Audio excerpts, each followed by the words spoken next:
Hi folks, welcome to the last part of the implicit differentiation lesson. So these are actually a couple of questions, at least the first one that you should be trying on your own first if you can.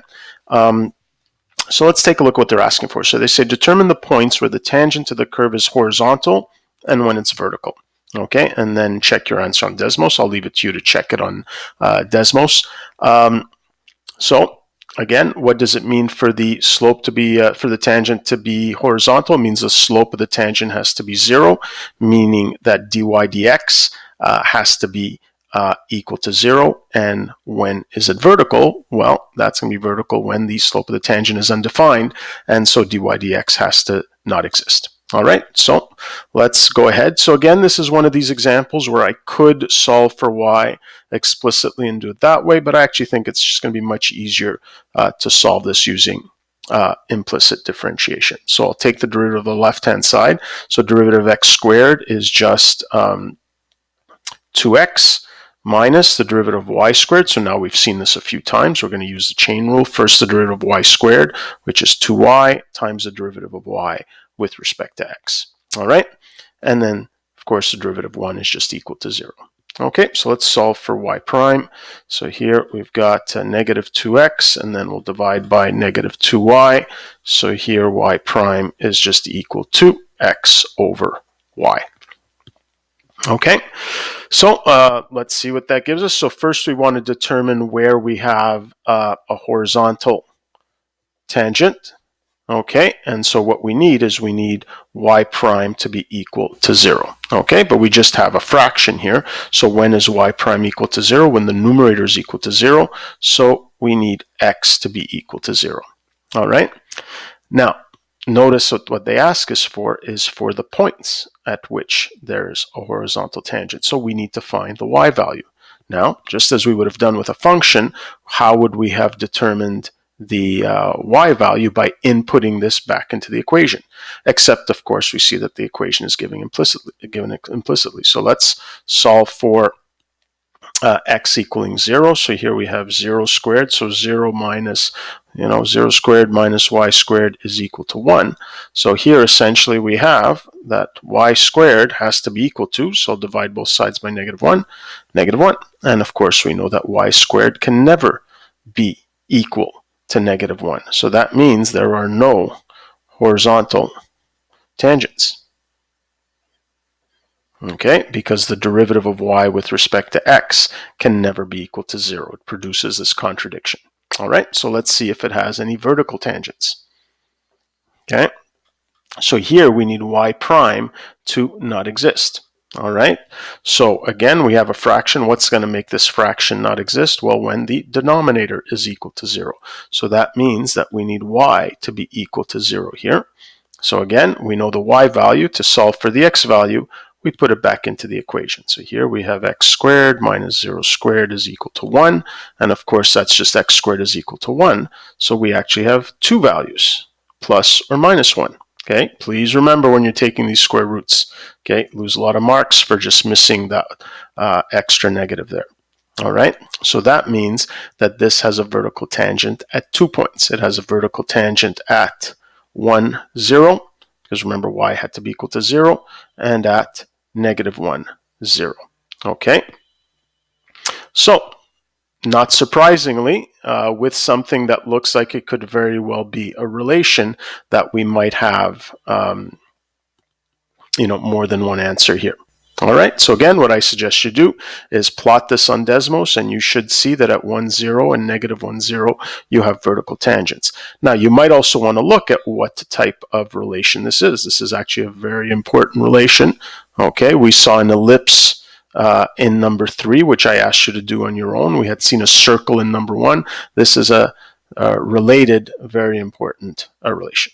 All right. So let's move on to the next one. So this one, fairly straightforward. We found the derivative implicitly. Once we had our derivative, we were able to determine when it was equal to 0. You needed the numerator to be equal to 0, or when it didn't exist. That was when the denominator, or y, was equal to 0. But in order to determine the other coordinate, we had to put it back into the equation. In one scenario, we saw that it was impossible for it to be a point on the curve, and in the other scenario, we saw that there was indeed 2 points on the curve. All right, so let's move on to this next one, and this next one I think we're going to see is a fair bit more interesting, certainly from an algebraic point of view. And one reason why it's more interesting is that you can't actually solve for y in terms of x. So we don't even have that option here. We have no choice but to do this implicitly. Okay, so let's start by taking the derivative of both sides. So derivative of x cubed, 3x squared, plus the derivative of y cubed. Remember, we're taking the derivative with respect to x, so the chain rule. So first the derivative of y cubed, which is 3y squared, times the derivative of y with respect to x, equals, and here I have x times y, so I'm going to have to use the product rule, as we've seen before. Okay, so derivative of the first is just 1 times the second function y, plus the first function x, times the derivative of the second function, which is just going to be y prime. And as we've done before, we'll bring all the terms with y prime to one side. Okay, so here we have 3y squared y prime, and then here minus xy prime, and bring all the terms that don't have y prime to the other side. So y minus 3x squared. And now we're going to factor out the y prime and divide by what's left over. Okay, so y minus 3x squared over, what am I left with when I factor out y prime? 3y squared minus x. All right, and there we have it. And we have a similar scenario to before, as we have a fraction here. So if we're looking for horizontal tangents, okay, we need the numerator to be equal to 0 so that the derivative is equal to 0. So that means we need y minus 3x squared to be equal to 0.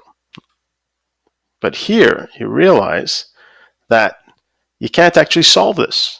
All right? The only thing you can say is that the y value has to be 3 times the square of the x value. So what are we going to do in order to determine actual values for x and y? Well, we're going to take this relationship and we're going to put it back into the original equation. And hopefully that'll give us something that we can solve. So essentially, wherever we see a y now, we're going to replace it by 3x squared. Okay, so we have x cubed plus 3x squared cubed equals x times, well, again, wherever we see y, we know it has to be equal to 3x squared. All right, and let's try to solve this thing here. So let's start by simplifying. So x cubed plus, this is going to be 3 cubed is 27 times x to the 6th. And then here we have equals 3x cubed. Okay, so we end up with 27x to the 6th and 1 minus 3, so minus 2x cubed. Whoops, there you go, make sure you see that, is equal to 0. And this in the end is actually not that bad because I can factor out the x cubed.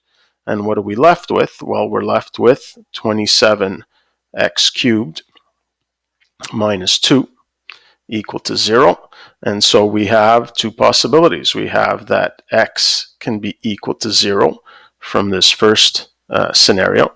Okay, and then here we can solve for x in this expression being equal to 0. So it's just going to be 2 over 27, and then we're going to take the cube root.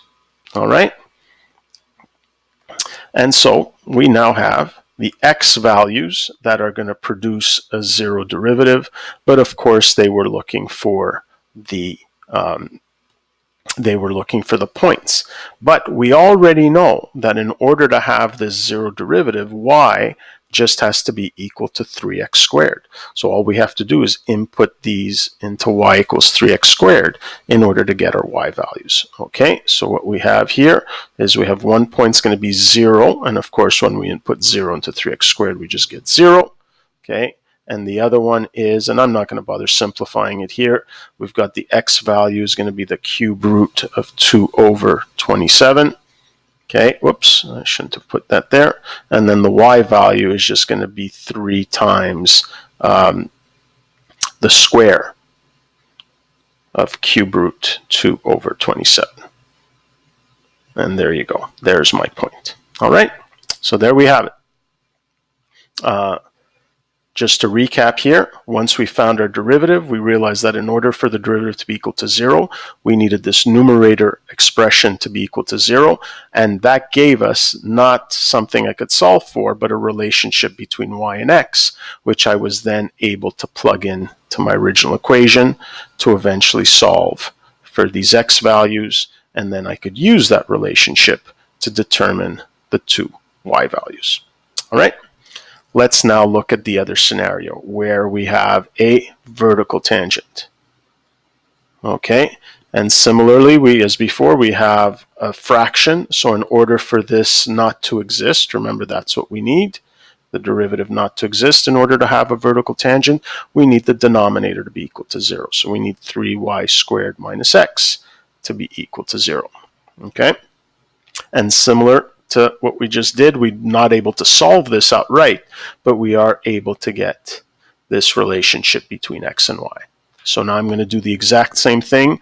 Wherever I see an x, I'm now going to replace it by a 3y squared. So we have 3y squared cubed plus y cubed equals x, which is 3y squared times y, and this should all look very familiar. So here we have 27y to the 6th plus y cubed equals 3y cubed. So 27y to the 6th minus 2y cubed. Okay, and essentially we have exactly what we had before. Okay, sorry, this should be to the 6th. So factor out the y cubed, 27y cubed minus 2. So y can be equal to 0, and then y can also be equal to, and as before, 2 over 27, and then take the cube root. All right, and so now if we want the points, well, we know the y value is equal to 0. We can use this relationship to find the x value. Again, it's just going to be 0. Okay, and then the other point will be, again, x now is going to be 3 times the y value